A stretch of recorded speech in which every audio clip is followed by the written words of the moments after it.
So, ganito yung gagawa natin ng paraan. Kasi nakaganyan siya eh.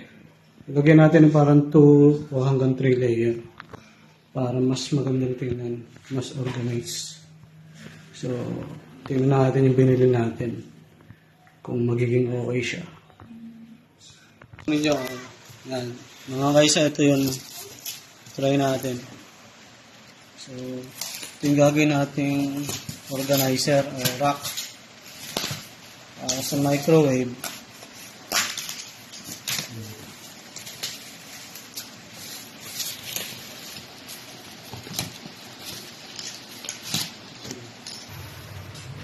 Ito na yung mga materyales. So, meron tayo dito mga tools, tornilyo, sabitan. Ito, syempre importante ito, user manual. So, ano natin? Pag-aralan natin. Ito yung pinakapaa. Pag hindi pantay yung kanyo, hindi nyo adjust to. Tapos, ito yung ilalagay nyo sa dito. So, lagay muna natin lahat. So, baka makataga eh. Excuse me. Dapat pala hindi ko muna kayo, no?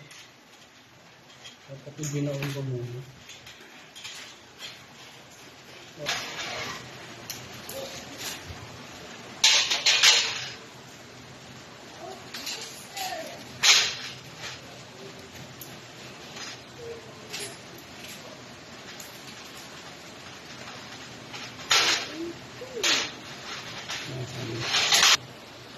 Pasok natin ito dito. Ito yung parang pinaka-adjuster. So, ito pasok natin dito.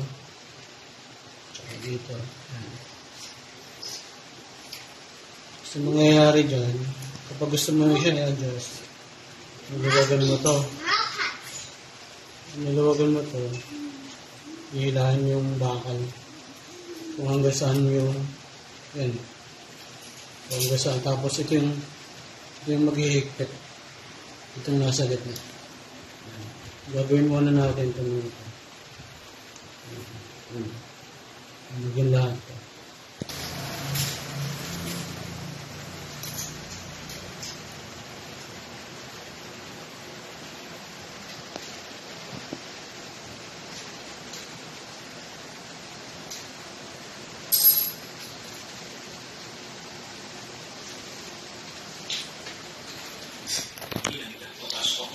Tama na, ano ba?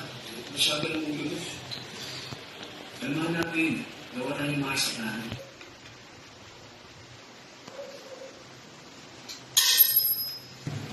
So, nalagay na natin yung first layer sa baba. Microwave. Second layer dito. Sumagad pa tayo ng isa pang layer. Final layer. Kabit na natin yung pinaka-brace niya sa likod ng third layer. So, lapit na tayo.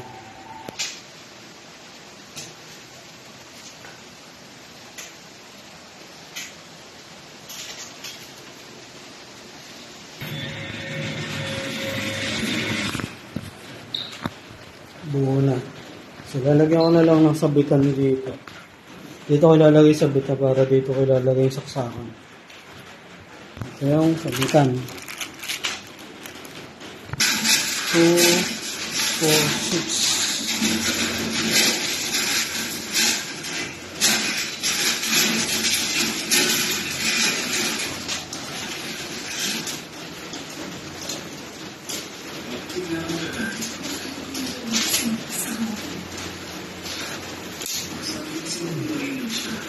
Tatlo na. Ito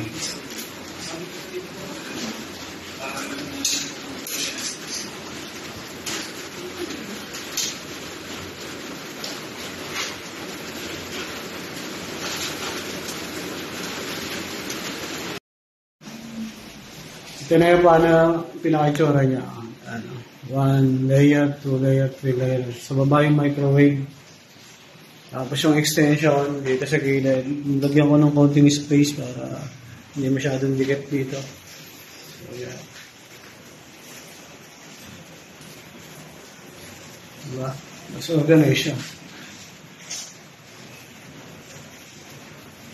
Yung total na itsura ng kusina, ganyan. Yan. Kasi nung wala pa yan, magulo kung saan nakalagay yung ba. Diba?